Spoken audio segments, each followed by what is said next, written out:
Hello guys, আমরা next পার্টে চলে এসেছিলাম। আগের পার্টে বলা হয়েছিল যে কিভাবে এটা মিক্সচার বানাতে হয়, তো বানিয়ে নেওয়ার পরে 1 ঘন্টা রেখেও দিলাম। রাখার পরে এখন কড়াইটা ভালো করে একটু পরিষ্কার করে নিচ্ছি। এই কড়াইয়ের মধ্যে এবার আমরা একটা হাতার মধ্যে করে দিয়ে এই কড়াইটার মধ্যে গোল করে দিয়ে দেব।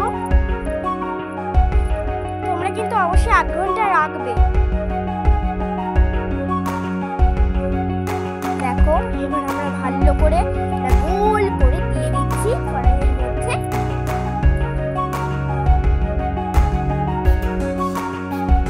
30 সেকেন্ড রাখবে, ভালো করে নাড়াচাড়া করবে।